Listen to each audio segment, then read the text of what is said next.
నమస్తే గైస్. మనం ఈరోజు ఏ సినిమా గురించి మాట్లాడతాను?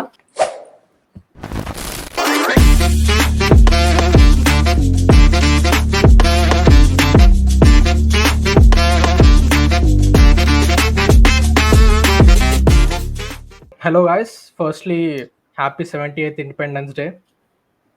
సో ఇండిపెండెన్స్ డే సందర్భంగా మేము ఇండియన్ 2 మూవీ చూడడం జరిగింది, భారతీయుడు 2. సో చూసాక వాట్ వీఆర్ ఫీలింగ్ అనేది basically we would like to tell. Okay. So firstly నాకేమనిపించింది అంటే, పర్సనల్గా జనరల్గా ప్యాట్రియాటిక్ మూవీస్ లేకపోతే ఇట్లా ఇండియన్ మన country related corruption related movies చూసినాక మూవీ ఎండ్ అయినాక అట్లీస్ట్ ఒక 5 to 10 minutes వరకు మన లోపల ఫీలింగ్ ఉంటుంది ఎంతో కొంత. అరే we will think about it, కరప్షనా లేకపోతే ఇండియా గురించో ప్యాట్రియాటిజం అనే ఫీలింగ్ ఉంటుంది. ఈ ఇండియన్ 2 మూవీ చూసినాక మూవీ ఎండ్ అయిన వెంటనే అసలు నేను మైండ్లోకి వెళ్ళి తీసేసిన. అసలు నాకు ఒక్క సెకండ్ కూడా వాలంటీర్గా నాకు ఆ థాట్ రాలే. అంటే కన్సర్న్ లేకుండా అన్నట్టు కరప్షన్ రిలేటెడ్ లేకపోతే నన్ను ఏం ఇంపాక్ట్ చేయలే మూవీ. సో నాకు అందుకే చూసినాక అనిపించింది, ఓవరాల్ మూవీలో ఒక ఎమోషనల్ ఇంపాక్ట్ అనేది ఆడియన్స్కి కలగలేదని నా ఫీలింగ్. ఎక్సెప్ట్ ఒక్క సీన్ ఉంది, ఎక్కడ మన సిద్ధార్థ్ వాళ్ళ మదర్ చనిపోతారు కదా, అప్పుడు కొంచెం అనిపించింది, కొంచెం ఎమోషన్స్ వండినట్టు. కానీ మిగతా ఎక్కడ కూడా పర్టికులర్గా మన ఏదైతే హీరో ఉన్నాడో సేనాపతి కమల్ హాసన్ గారు, అతని రోల్లో ఎక్కడ కూడా నాకు ఆ ఎమోషనల్ ఇంపాక్ట్ కానీ ఎమోషనల్ కనెక్ట్ నేను చేసుకోలేకపోయినా మూవీకి. ఇంకో పాయింట్ ఏంటంటే, విలన్స్ని ఏ విధంగా అయితే చంపిండో ఈ మూవీలో అది చాలా అన్రియలిస్టిక్గా ఉండే, ఇంకా జస్టిఫైబుల్గా అనిపించలే నాకు. అంటే ఆ ఫీల్ రాలేదు. ఇప్పుడు జనరల్గా ఒక్కటే విలన్ ఉన్నప్పుడు కూడా కనీసం బిల్డప్ ఉంటుంది ఎంతో కొంత. అంటే అతను అతని క్రూయల్ క్యారెక్టర్ గురించో లేకపోతే అతని యాక్షన్స్ వల్ల ఎంతమంది ఎఫెక్ట్ అయ్యారు. సో అప్పుడు ఆడియన్స్కి కూడా చూసేటప్పుడు ఒక ఫీలింగ్ వస్తుంది, ఆ చంపాలి రవై తను ఎట్లయినా కానీ అని. అంటే మనం ఆ కనెక్ట్ చేసుకుంటాం హీరోతో, ఆ చెయ్యి ఇట్లా చంపాలి. కాకపోతే ఆ అన్ని కిల్లింగ్స్ ఏవైతే చేసిండో మన సేనాపతి, అసలు అనిపించింది ఎందుకు చేస్తుండు, లేకపోతే పెద్ద ఫరక్ పడలే, చంపుకుంటూ పోతుండ అన్నట్టుగా. ఇది అదే అది ఎట్లున్నా అంటే, ఆ సేనాపతి ఇప్పుడే న్యూస్ పేపర్ ఓపెన్ చేసి చూసిండు, గుజరాత్ లో 1000 కోట్ల పెళ్లి అని చదివిండు, పోయిండు, నరికేసిండు, వచ్చిండు. గూగుల్లో సర్చ్ కొట్టినట్టు top richest men who have done more corruption అని లిస్ట్ లో వచ్చిన దాన్ని బట్టి ఇంటికి పోయి అందరినీ కొట్టేసి వచ్చిండు. నువ్వు అన్నట్టు ఇప్పుడు ఇట్లా కిల్లింగ్స్ చేసింది కదా, ఆ కిల్లింగ్స్ కూడా ఏదో అవుట్ ఆఫ్ ఫ్రస్ట్రేషన్ తోని అపరిస్థితుల్లో ఆయన విక్రయ మెంటల్ టార్చర్ ఉంటుంది, మెంటల్ డ్రామా ఉంటుంది, ఏంది అని చెప్పి స్పిట్ పర్సన్ అంటే అట్లా వచ్చినట్టు పార్ట్ 1 కి పార్ట్ 2 కి ఎంత తేడా. ఫస్ట్ ఏమో సెన్సిబుల్ గా నేను చంపితే సెన్సిబుల్ గా ఉండే, వీళ్ళేమో అపరిస్థితులు లేక ఒక కంప్లీట్లీ న్యూ క్యారెక్టర్ లా చూపెట్టారు. సేనాపతి పోతాడు, ఎవరినో చంపుతాడు, ర్యాండమ్ గా చంపుతాడు. నువ్వు అన్నట్టే ఏం ఎస్టాబ్లిష్ చేయరు వాళ్ళ గురించి. ఎస్టాబ్లిష్ చేసి వీడిని ఎందుకు చంపుతున్నావు అని చెప్పినా ఏదో ఉంటది. వాడిని చంపిన వాడి మీద వర్మకలేమో వేసి గుర్రమో లేకపోతే ట్రాన్స్జెండర్ లాగా వేసేస్తాడు, ఏందో మాత్రం చేసినాక నువ్వు చేసే తప్పిది, నువ్వు చేసే తప్పది అని అంటాడు. ఎందుకు చేస్తాడు అట్లా నాకు అర్థం కాదు. అండ్ ఆల్సో ఈ వీళ్ళను వెతుకుతున్న టైంలో ఫస్ట్ ఫైట్ లో చాలా మంది ఆ బోట్ మీద చాలా మందిని చంపేస్తాడు, ఏదో ఒకటి చేస్తాడు. బట్ ఈ పార్ట్ 1 లో నాకు మెయిన్ గా నచ్చింది ఏంటంటే, ఒక 70-80 ఏళ్ళ ముసలాయన freedom fighter with special martial art skills. ఆయన పోతాడు, సైలెంట్ గా పోతాడు, ఆయన చూసిన అన్యాయం చూస్తాడు, ఫీల్ అవుతాడు అండ్ పోతాడు, సింపుల్ గా మర్డర్ చేస్తాడు, మళ్ళీ తప్పించుకుంటాడు. అన్ని సైలెంట్ గా చేస్తాడు. ఒక ముసలాయన ఎంత చేయగలుగుతాడు అంత చేయగలుగుతాడు ఆయన, without any over the top fights ఇవన్నీ. అందుకే నాకు అంత ఇంపాక్ట్ఫుల్ అనిపించింది, అది గ్రౌండెడ్ అనిపించింది. బట్ ఇల్లేంది అసలు మా అల్లే ఏం జరుగుతుందిరా బాబు, లెక్క ప్రకారం చేస్తే ఇప్పుడు 1 ఏళ్ళు ఉంటుంది ఆయనకి, ఇట్లా అంటే బుర్రలో అది చూస్తే నాకు కల్కిలో సుప్రీమియా స్కిన్ డ్రాప్ తీసుకున్నాక సడన్ గా ఎవాల్వ్ అవుతారు చూడు, నాకు అదే గుర్తొచ్చిందిరా. సో ఎగిరేసి కొడతాడు, ఒక్కొక్కరిని ఏమేమో చేస్తాడు. సో ఒకరిని కొట్టినా గానీ ఒకరిని చంపినా గానీ ఫస్ట్ సినిమాలో చాలా రీజనబుల్ అనిపించేది. ఆ ఫస్ట్ సినిమాకి ఈ సినిమాకి మస్తు ఇన్కన్సిస్టెన్సీ అనిపించింది నాకు ఈ సేనాపతి క్యారెక్టర్. అండ్ ఆల్సో ఆయన చంపే తరీకా కూడా ఒక ఫస్ట్ సినిమా ఏంటంటే చాలా సీక్రెసీ మెయింటైన్ చేస్తూ ఎవరు దొరకకుండా ఆయన అనుకున్న విషయాన్ని ఆయన అకంప్లిష్ చేసి ఆయన మెసేజ్ ఆయన ప్రజలకు అందించేటోడు. అయిపోయింది డన్. దాని తర్వాత ఏంది, తప్పించుకోటోడు. ఇల్లేంది అసలు ఆ బోట్ మీదకి ఎట్లా పోతాడో తెలియదు, ఆ మార్స్ ఏందో ఉంటే ఆ స్పేస్ ది, అందులోకి ఎట్లా పోతాడో తెలియదు, అది ఏం తెలియదు, మళ్ళీ ఎట్లా తప్పించుకుంటాడో తెలియదు. So even the whole process of killing కూడా అసలు ఏది సెన్సిబుల్ అనిపించలేదు. మళ్ళా డెత్స్ కూడా ఫుల్ క్రీపీ ఉండి ఆ సొల్లుతో రాకడం ఏందో అదే. సో నాకైతే అసలు నచ్చలేదు, బాగా ఇన్కన్సిస్టెంట్ అనిపించింది ఫస్ట్ పార్ట్ తో. అంటే మేబీ ఎమోషనల్ కనెక్ట్ లేదేమో. అంటే ఫస్ట్ పార్ట్ లో నువ్వు చెప్పినట్టు ఎవరిని చంపుతున్నా కానీ ఒక నీడ్ ఉంటుంది, ఎందుకు చంపుతున్నావు అని. ఫర్ ఎగ్జాంపుల్ అక్కడ ఒక టీవీ ప్రోగ్రామ్ లాగా పెట్టి జనాలందరికీ చూపిస్తూ చెప్తాడనమాట, ఇతను ఇలా బిహేవ్ చేశాడు ఇది అని చెప్పి అందరికీ చెప్తా ఉంటాడు. అంటే మనమందరం ఫీల్ అవుతాం ఆ సీన్కి, ఇలా జరిగింది అని చెప్పేసి. ఆ తర్వాత అతన్ని అడిగి అతని దగ్గర నుంచి ఆన్సర్ తీసుకొని ఓకే ఇతను డిజర్వింగ్ డెత్కి అని చెప్పి ఫిక్స్ అయిన తర్వాత చంపుతాడు. అంత క్లియర్గా ఉంటుంది ఒక సీన్ మొత్తాన్ని చూపించిన విధానం, ఎమోషనల్ థింగ్ మొత్తం. దీంట్లో ఎందుకు చంపుతాడో తెలియదు, ఎలా చంపుతాడో అర్థం కాదు.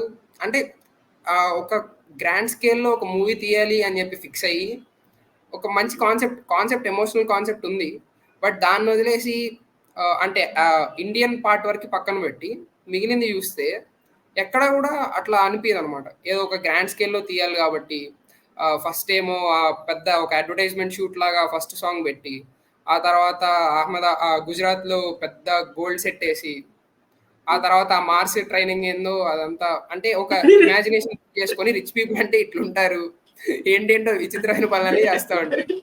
అదంతా మూవీలు చూపించి వాళ్ళని చంపినట్టు చూపించాలి అన్నట్లు తీశాడు. బట్ అంటే అవసరం లేదంతా, అట్లీస్ట్ తీయాలనుకున్నా కానీ క్రింజ్ లేకుండా తీయాలి. అండ్ ఇప్పుడు మర్మకళ్ళ ఫస్ట్ పార్ట్లో అదొక సీక్రెట్ వెపన్ లాంటిది.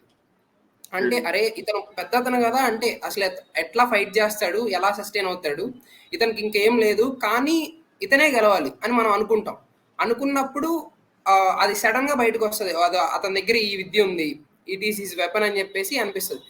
దీంట్లో అది వెపన్ గా కంటే ఓకే ఇది ఇతని దగ్గర ఉంది ఆల్రెడీ మనం ఎస్టాబ్లిష్ చేసాం కాబట్టి ఇంకా విచ్చలవిడిగా వాడేద్దాం, ఎలా పడితే అలా చేసేద్దాం, దాన్నే ఒక కామెడీ లాగా మార్చేద్దాం, కొడితే గుర్రం అవుతాడు, ట్రాన్స్జెండర్ అవుతాడు, అన్ని చూపించేద్దాం ఇంకా దాంతోనే అన్నట్టు చూపిస్తాడు.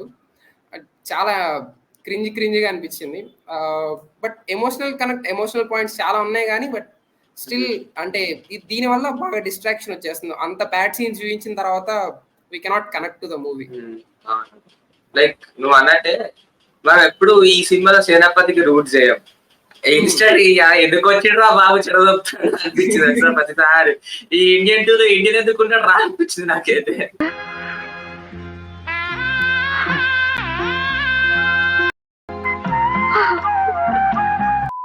సో ఓకే ఏందో మరి అసలు సీక్వెల్ చేయకుండా ఉంటే అయిపోరా. ఆయన విన్నా ఇక్కడ ఏంది 2.0 లేటెస్ట్ సినిమా ఏదరా 2.0 అదే కొంచెం లాస్ వచ్చినాయి అని చెప్పి అందుకే ఇండియన్ 2 తీస్తున్నారా అని ఇక్కడ అన్నారు, విన్నా. మోర్ దెన్ అంటే ఈ సీక్వెల్ తీయకుండా ఉండడం కంటే నాకేమనిపించింది అంటే ఎప్పుడైతే మనకి ఇండియన్ 3ది కొంచెం ట్రైలర్ టీస్ టైప్ ఇచ్చింది కదా మూవీలో ఎండింగ్కి వచ్చేసరికి, అది చూసినాక నాకు ఇంకెక్కువ ఇంట్రెస్ట్ కలిగిందిరా. అంటే 2 ఎట్లైనా నాకు నచ్చలే కానీ సరే 3 చూద్దామనే కొంచెం ఇంట్రెస్ట్ కలిగింది. సో నాకేమనిపించింది అంటే సరే ఈ మూవీ తీసిండు కానీ దీన్ని ఒక మంచి ఎక్కడైతే ఆపేసిండో, అంటే హీ రాన్ అవే కదా అగైన్ పోలీసుల నుంచి తప్పించుకొని, అంటే టు సేవ్ బాబీ క్యారెక్టర్ని. సో అదొక మంచి ఇంటర్వెల్ పాయింట్ అవుతుండే. ఇండియా టు మొత్తం మూవీని నువ్వు first half of the last chapter అని చూపెట్టవచ్చు. అంటే ఫస్ట్ హాఫ్ మొత్తం ఈ మూవీ అంతా ఫస్ట్ హాఫ్ అయిపోయి సెకండ్ హాఫ్ లో నువ్వు నీ ఫైనల్ మిషన్ పార్ట్ 3 తీసుకొచ్చుంటే బాగుంటుంది నాకు అనిపించింది. అవునవును నిజం, కరెక్ట్. ఆ ఫస్ట్ హాఫ్ లో ఆడు చేసే ర్యాండమ్ డెత్స్ కిల్లింగ్స్ అవన్నీ ఆ స్టోరీని ఎటువంటి విధంగా ఇంపాక్ట్ చేయదు కాబట్టి ఆ అన్నెసరీ కిల్లింగ్స్ తీసేయచ్చు. అందులో ఆయన ఎస్జే సూర్యన్ కాన్స్టెంట్ చూపెడతా ఉన్నారు. మేబీ ఆయన మెయిన్ విలన్ మరి ఏంటో తెలియదు, ఆ మెయిన్ విలన్ సరిగ్గా ఎస్టాబ్లిష్ చేయలే వాళ్ళు. ఈ పార్ట్ 3 చేస్తారేమో మళ్ళా. అంతవరకు ఎందుకు ఆ కిల్లింగ్స్ బదులు ర్యాండమ్ కిల్లింగ్స్ బదులు ఈ ఎస్జే సూర్యన్ ఎస్టాబ్లిష్ చేస్తూ సైమల్టేనియస్ అప్పుడే ఈ కంబ్యాక్ ఇండియన్ పెట్టినా అనుకో మనకు మెయిన్ విలన్ ఉంటాడు, వాడు చచ్చిపోవాలన్నట్టు నువ్వు అంటావు ఇప్పుడు ఒకరు వాడు చావాలరా అని వాడిని ఎస్టాబ్లిష్ చేసిన మంచి ఎస్ సూర్య క్యారెక్టర్ ని మనకు కూడా ఫీలింగ్ వచ్చేదేమో ఈయన చంపాలి అని. అదే ఫీలింగ్ తో ప్రజలు కంబ్యాక్ ఇండియన్ ట్వీట్ చేసి అట్లా చేసినా ఇట్ మేక్స్ మోర్ సెన్స్ అని నా ఉద్దేశం. అండ్ ఆల్సో ఈ పార్ట్ 2 ఎండింగ్ కూడా సరే అసలు 2 పార్ట్స్ అవసరం లేదు దీనికి, బట్ నాకు వాళ్ళు గో బ్యాక్ ఇండియా ట్వీట్ చేస్తారు అక్కడ చేసి క్యాప్చర్ అయినాక ఉంటే సరిపోయింది అనిపించింది. ఓకే ఇప్పుడు ఇండియన్ టు మన సేనాపతి క్యాప్చర్ అయిపోయాడు, అందరూ ఈయన దేశం వదిలేసి వెళ్ళిపోంటారు, అందరూ ఎవ్వరు ఇష్టపడట్లేదు.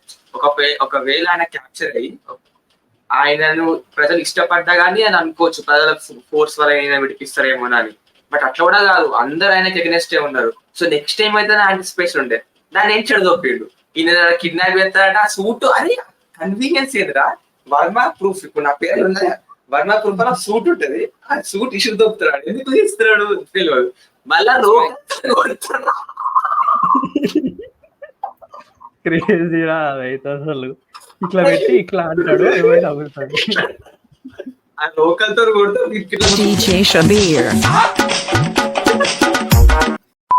సో సడన్ గా కోర్ట్ రూమ్ లో శిక్ష చేస్తా ఉంటే మళ్ళీ కన్వీనియన్స్ ప్రకారం అతన్ని బెడ్ వేసుకొని తీసుకొచ్చేస్తారు. దాని బదులు బెటర్ ఆయన ఆల్రెడీ బెటర్ క్లిఫ్ హ్యాంగర్ రాసుకున్నాడు, ఆయన క్యాప్చర్ అయ్యిండు, దానికన్నా ఇంకా మంచి క్లిఫ్ హ్యాంగర్ ఏం కావాలరా, ఇదంతా ఎస్కేప్ ఎందుకు చూపియాలి. సో నాకు కూడా ఇదో పాయింట్ అనిపించింది మంచిగా. అండ్ యాజ్ ఐడియా పరంగా అంటే ఇప్పుడు ఒక కాన్సెప్ట్ అంటే వాళ్ళు అనుకున్న కాన్సెప్ట్ డెవలప్మెంట్స్ అడాప్షన్స్ అన్ని బాగున్నాయి. అంటే చాలా కంపారిటివ్లీ ఇప్పుడు వస్తున్న మూవీస్ కి మెయిన్ ల్యాకింగ్ ఏంటంటే డెవలప్మెంట్స్. ఆ డెవలప్మెంట్స్ అన్నిటిని బాగా క్యారీ చేశాడు శంకర్. అంటే సోషల్ మీడియా యొక్క డెవలప్మెంట్, యూట్యూబ్ ఛానల్స్, ఈ ప్రజల్లోకి త్వరగా వెళ్ళే ప్లాట్ఫామ్స్, మీడియం, నీడ్ఫుల్ థింగ్స్ అంటే డెవలప్మెంట్స్ ఎట్లున్నాయి ఇవన్నీ ఓకే, అడాప్షన్స్ అన్ని బాగున్నాయి. అండ్ కాన్సెప్ట్ కూడా అతను ఫస్ట్ అదే ఫేస్బుక్ లైవ్కి వచ్చినప్పుడు చెప్తాడు కదా, మీది గాంధీయన్ ఐడియాలజీలో మీరు వెళ్ళండి, అంటే మనకి మంచి కావాలనుకుంటే మన ఇంటి దగ్గర నుంచే స్టార్ట్ అవ్వాలి, అది మీరు ఫాలో అవ్వండి, నేను సుభాష్ చంద్రబోస్ వేలో నేను వెళ్తా, which is I'm choosing violence అని చెప్తాడు. Which is actually good point. ఇది ఎప్పుడు చూపించాల్సిందంటే వాళ్ళ ఎమోషన్స్ ఏవైతే ఫస్ట్ 20 minutes లో మనకు చూపిస్తారో రకరకాల ప్రాబ్లమ్స్ ఏవైతే ఉన్నాయో అవన్నీ చూపించి అతను వచ్చి ఈ కాన్సెప్ట్ చెప్పిన తర్వాత వీళ్ళు అప్లై చేస్తున్నట్టు చూపించాల్సింది. యాజ్ ఆశ్రిత్ చెప్పినట్టు ఫస్ట్ హాఫ్ మొత్తం ఇది పెట్టాల్సింది. చూపించి అంటే పీపుల్ ఎట్లా స్ట్రగుల్ అవుతున్నారు, అంటే అతను పడిన బాధే వాళ్ళు కూడా పడుతున్నారు. అంటే చేంజ్ కావాలి అని అనుకుంటే అది మన దగ్గర నుంచే స్టార్ట్ అవ్వాలి అన్న ఆ కాన్సెప్ట్ అంతా మంచిగా ఉంది, బట్ మొత్తం రూయిన్ చేసేసాడు. పూర్ ఎగ్జిక్యూషన్ అంటే ఇప్పుడు కాంట్రవర్షియల్ అవ్వచ్చు, లేకపోతే ఏదంటే in terms of potential layered story Indian 2 better ఇదని చెప్పాలంటే దానికన్నా. ఎందుకంటే పర్పస్ ఆఫ్ ఫ్రీడమ్ ఫైటర్ ఏంది, టు అంటే basically to influence people to fight for their right. అట్లా అనుకుందాం మనం. పార్ట్ 1 చేసిండు కానీ but we never seen the reaction of the people. మనం ఆయన చేసిన ఏదైతే ఇట్లా కిల్లింగ్స్ ఉండేనో కొంచెం ప్రజల మీద ఇంపాక్ట్ చూపెట్టింది అని మనం చూడగలిగాం. సో ఆ సెన్స్ లో నాకు ఇది బెటర్ అనిపించింది. అండ్ ఆల్సో ఆయన ఏమన్నాడు, బీయింగ్ ఏ ఫ్రీడమ్ ఫైటర్, వాళ్ళ ప్రజలు సిటిజన్స్ కూడా ఆయనలాగా కావాలి, సో మీ ఇంట్లో కరప్ట్ ఉంటే వాళ్ళని పట్టించండి అని చెప్తాడు. మంచి పాయింట్. బట్ ఇక్కడ మళ్ళీ కొంచెం డెప్త్ రైటింగ్ అంటే యాక్చువల్ రైటింగ్ కానీ మంచి నువాన్స్ ఐడియా అనిపిస్తుంది నాకు. నువ్వు చెప్తూ సరే అందరూ ఇట్లా ఫ్రీడమ్ ఫైటర్ లాగా స్టోన్ హార్టెడ్ ఉండాలి కదా, వాళ్ళ దేశం కోసం చేయలేరు కదా అందరు. సో ఆయనకి ఒక కామన్ సిటిజన్ కి ఉన్న తేడాని మంచిగా సిద్ధార్థ్ ద్వారా బాగా ఎక్స్ప్లోర్ చేసినారు. నాకు కాస్ట్ అన్నట్టు వాళ్ళ అమ్మ డెత్ సీన్ అవన్నీ నాకు నిజంగానే ఎమోషనల్ ఉండే, మంచిగా ఉండే. మళ్ళా ఏంటంటే ఇది typical Shankar style. Even part 1 లో కూడా ఆ చెప్పులు కొట్టేట ఆమె వైఫ్ ఉంటది కదా, చచ్చిపోయిన వైఫ్, ఆమె కూడా ఫుల్ ఏడుస్తుంది. అది కూడా ఓవర్ డ్రామాటిక్ ఉంటది, బాగా ఆన్ ద ఫేస్ ఉంటది. అట్లా చూపెట్టేసరికి గట్ రెంచింగ్ ఉంటది, అంటే అసలు ఎట్లా అవుతుంది అంత. సేమ్ నాకు ఇంతో కొంచెం అనిపించింది సిద్ధార్థ్ వాళ్ళ అమ్మని ఇట్లా లాస్ట్ రైట్ చేయాలని అవంతా చేస్తా అంటే అదంతా ఉండే. సో ఇంత పొటెన్షియల్ పెట్టుకొని, ఇంత నువాన్స్డ్ ఐడియా పెట్టుకొని, అచ్చా నువ్వు ఇంట్లో పట్టిస్తా అంటావు, మరి దానికి వచ్చే నెగటివ్ కాన్సిక్వెన్సెస్ ఏంది అని చూపెట్టడం నాకు మంచి ఐడియా అనిపించింది. మొత్తం చెడదొప్పిండు.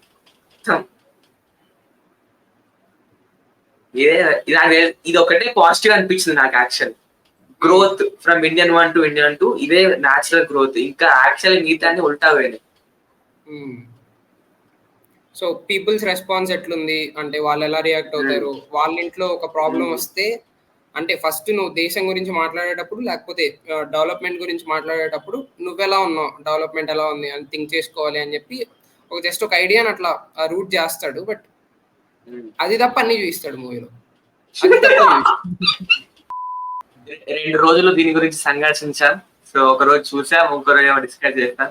ఇంతకన్నా మన ఆడియన్స్ కి మనం ఏమి ఇవ్వగలుగుతాం చెప్పు, దీన్ని భరించాక చెప్పు. మాకు ఇండియన్ 2 డ్రామా ఇచ్చింది, మేము మాత్రం మీకు ఎంటర్టైన్మెంట్ ఇవ్వడానికి ట్రై చేసాం. But okay. లాస్ట్ ఒక చిన్న ప్లగ్ ఏంటంటే, నేను రీసెంట్ గా వర్మకళ అంటే కోచింగ్ క్లాస్ ఓపెన్ చేశాను. So if you would like to learn సినాటమీ at the rate 30 అంటే 30% డిస్కౌంట్ ఇచ్చేస్తాం. అండ్ ఎవరైతే ఒక 1 year అడ్వాన్స్ ఫీ ఇప్పుడే కట్టేస్తారో వాళ్ళకి వర్మ ప్రూఫ్డ్ జాకెట్ కూడా ఇప్పిస్తాడు కౌశిక్.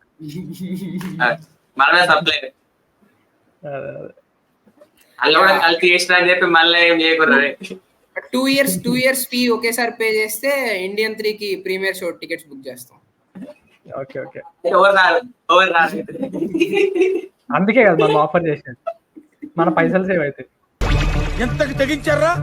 సో ఇంత మన ఆడియన్స్ కోసం మనం ఎంత డ్రామా ని సఫర్ అయినాం కాబట్టి we deserve all the likes and share and subscribe. So please like చేయండి, షేర్ చేయండి అండ్ సబ్స్క్రైబ్ చేయండి. అడియోస్.